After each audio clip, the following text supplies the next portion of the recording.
So I'm popping up this photo of Seamus Lane. It's the only photo I've got or I've seen of Seamus in the post office.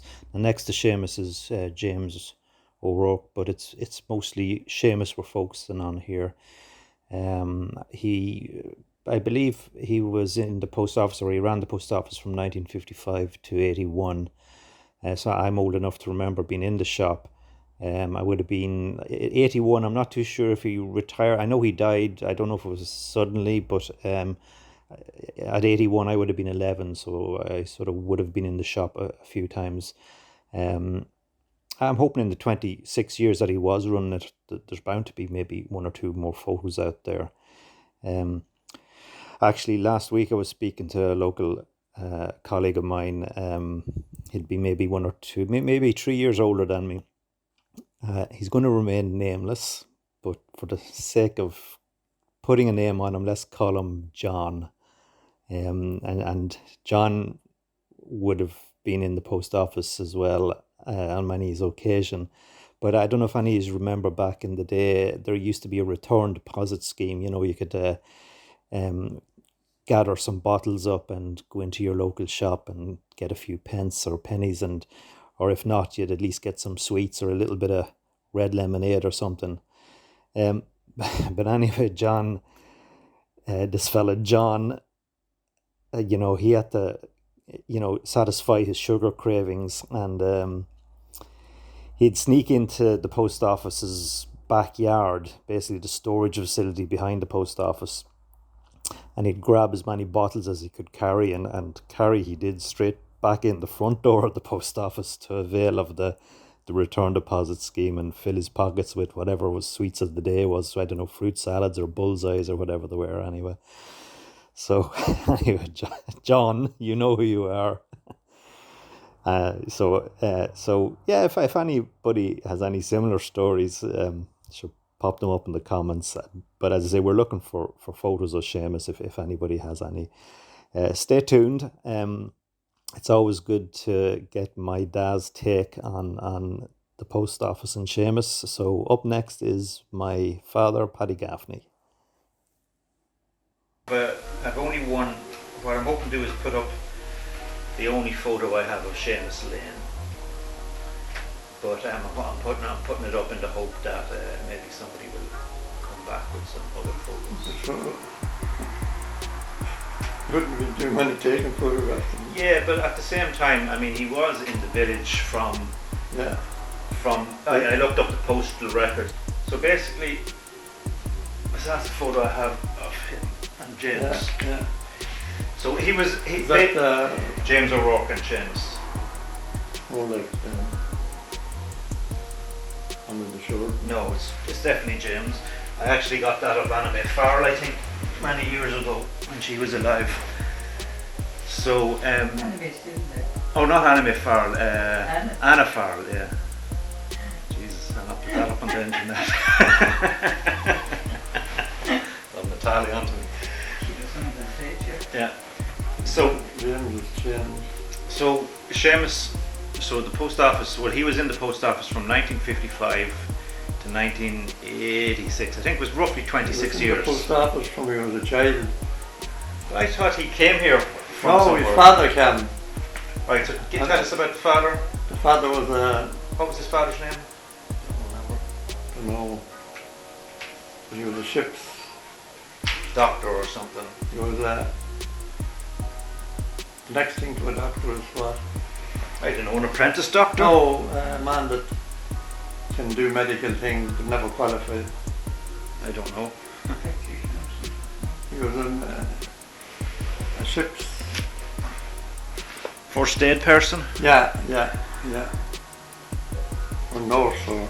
Right. He was a medical man anyway. Right, and where was he from? He was from Limerick or down that country. Right. And he came here to do, nothing to do with the post office though? No, the woman that owned the post office put an ad in the paper looking for a husband. Right, I think I've seen her surname actually, so... It was Brogan, I think. Yes, Brogan, right, okay.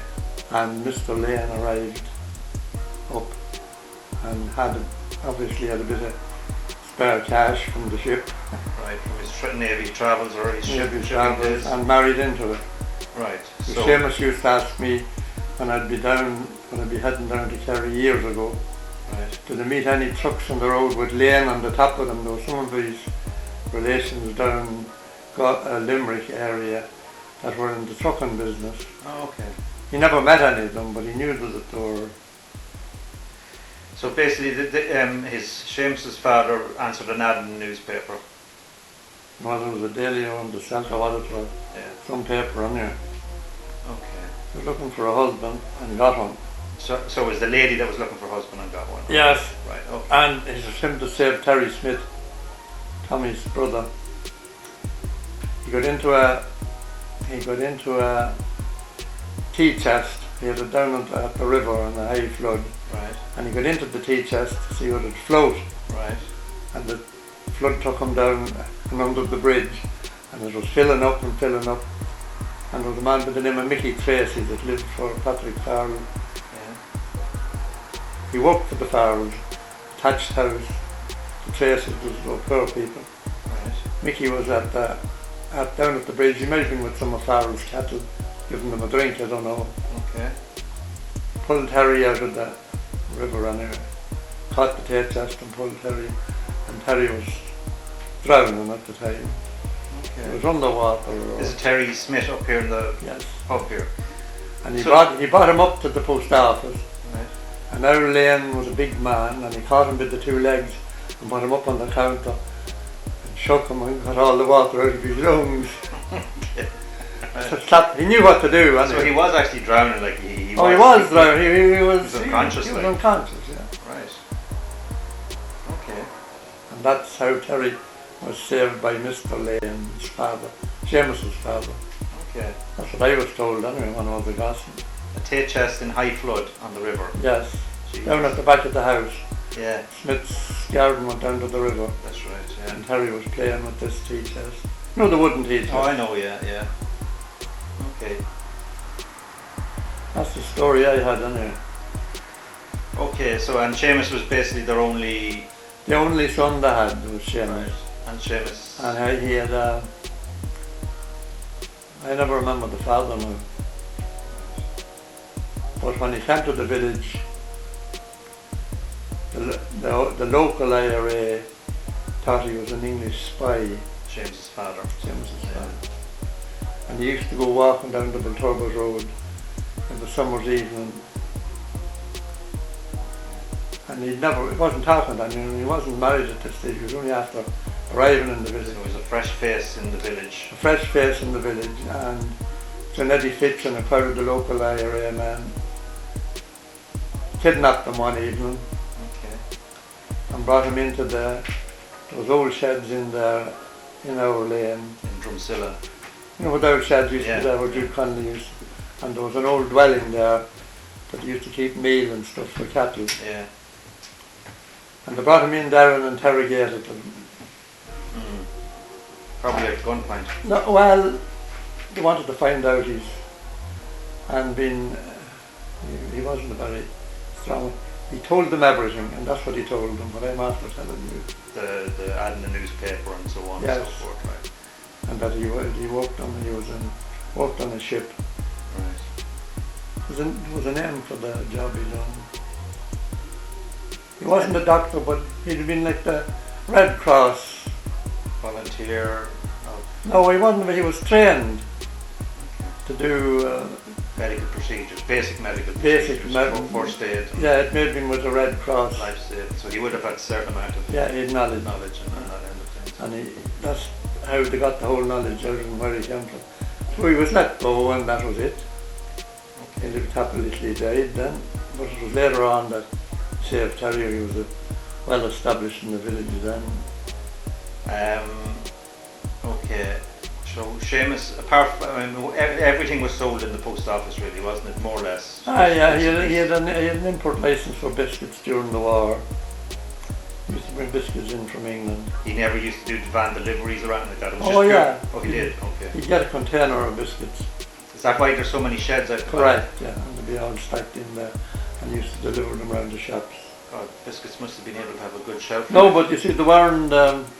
I think they used them up through the north or something. But they were in tins, and they were sealed tins. Sealed tins, right. I remember one time down helping them take them off, and some of the boys busted a couple of tins, and threw we got them all. Everyone that was there got a feed of biscuits, and it was the only way you could get them off them. Bust it in. Okay. And what's the story with the bunker at the back? Well, it was after the war, and someone was saying that the Germans ever came in here, that there was no way of surviving. Like, we'd be all wiped out of it. So old Lane built this bunker at the back. It was an air raid shelter. Right. Yes, the bridge was bombed. Were you ever in it? Or No, did you see no, it? but I seen he wouldn't let the down in it. Still there today, do you think? No, I'd say it was filled in when Martin Fitch fell. Okay. It was just steps down into a place. But it was obviously a place you could stay for a bit of Oh, time. it was. So there'd be shelving in it and See, there was talk during the wartime that all them bridges down there, all the bridges around the country, that if Britain ever invaded the south of they Ireland, were being prepared to be blowing up all the blown up bridges. to service. And Lane was making preparations that he'd have an air raid shelter. Right, he's could very hide close to in the it, bridge. hide in it, Yeah. That's all I know about that. But he basically fell down it, did he? Oh no. No, but I mean, I do remember you mentioning that. Did he not break his arm or something, falling into it one time? I don't remember that. No. I might have said it. Might have been. It might have been somebody else actually. Yeah, it might have been someone else. I think he'd had an arm in a sling one time. Yeah. And someone was saying, was he down inspecting? There was something about Something that. about the bunker that he fell and hurt himself badly with it. Hurt his arm and And what were you saying about you used to drive him to some place? down to Tom Maguire's in Milltown. Right. I drove him down to Bundoran another time. And you just pay a little bit for the fuel and a few things. He did a £5 or £6. He had a couple of pound profit.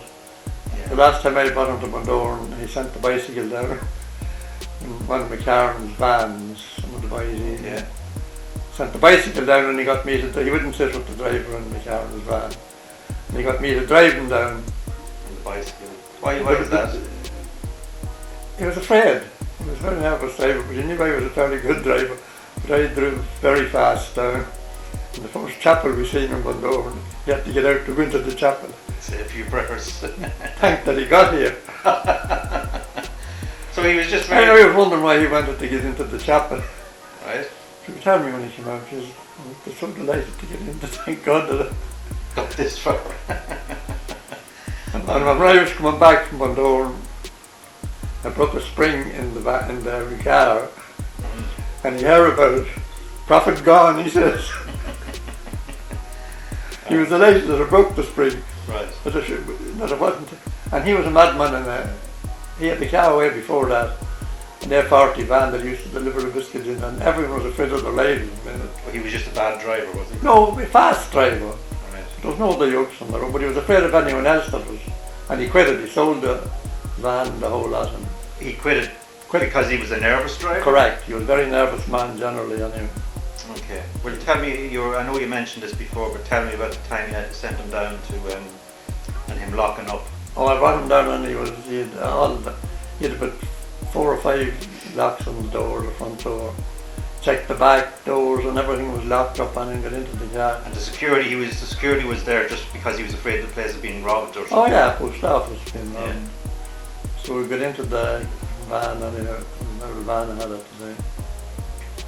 Down to Milltown anyway, and I could only have a limited amount of drinks, and he talked to Tom Joe Maguire, the publican, which he knew, and was a rare character. And then was smoking, he was a chain smoker. Would he drink a few too? I drink 1 or 2 maybe, 2 maybe. And I got 1 or something anyway. I was driving, but came back up anyway and went to look for the keys, and suddenly discovered that he banged the door shut and left the keys on the counter inside. Okay. Wondering how he'd get in. Right. In his high security So in his high security. post office. Couldn't. So I said, I'll get in, no bother. Anyway, how will you do that, he said. So I told him to get out there, and I drive the van up on the foot, and I got up on the roof of the van, up and pull down the top wind and in and down and open the door and let him in. So that panicked them all twice as much. After all his security, and you just went in and But in he the had top no window. security. He had no security. Right, okay. So that's the last time I ever drove him anywhere. What did he die of anyway? I think it was the nerves got to him on the latter end and chain smoking.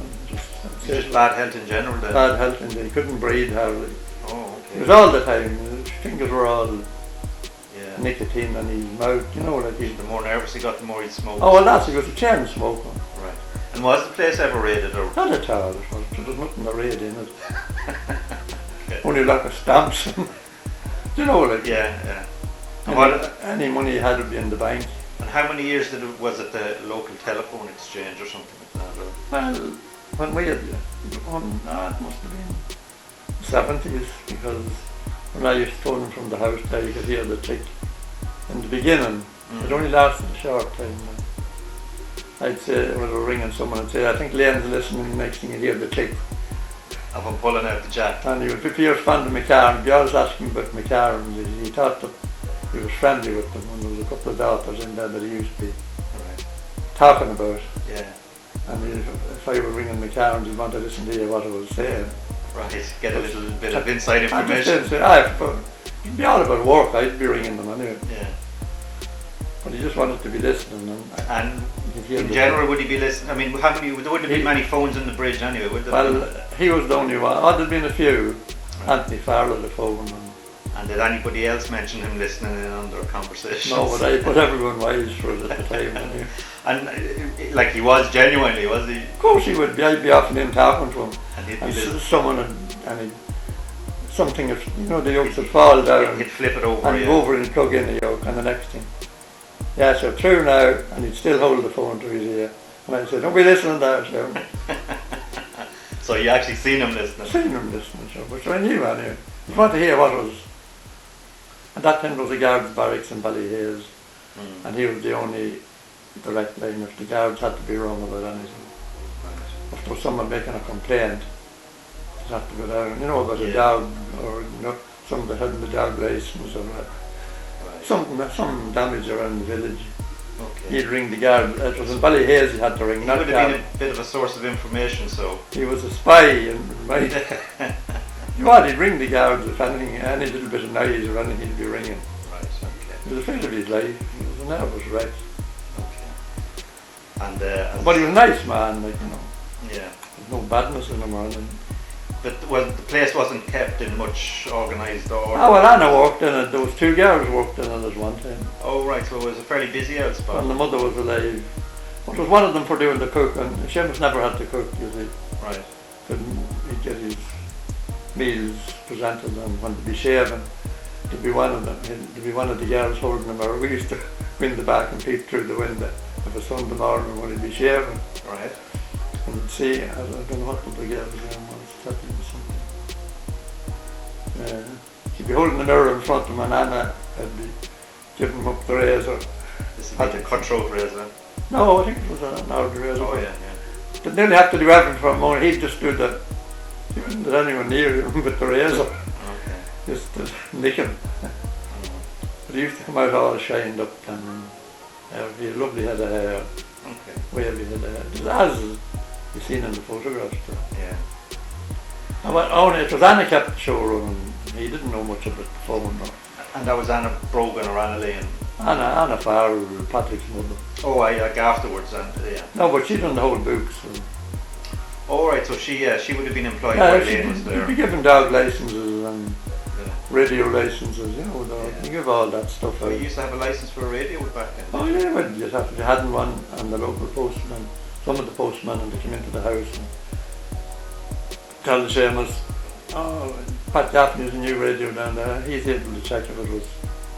Postman used to get a few shillings from the P&T for reporting, Okay. and if you didn't get one, the next thing there'd be a letter coming. Right, well I never knew that you had to have a license for a radio. Oh yes. That's why it was so Well, there wasn't too many, it was maybe it'd been 5 shillings, or, it was only And then it just became, obviously the license for radio went out then eventually. Well, when the televisions came in, so that was, Right. In other words, they just assumed there was I no think need the, for the, license the television covered. both. Yeah, but I think anyone that hadn't a television in the beginning still had to have a radio license, you know. Right, okay. That's all I know about that now.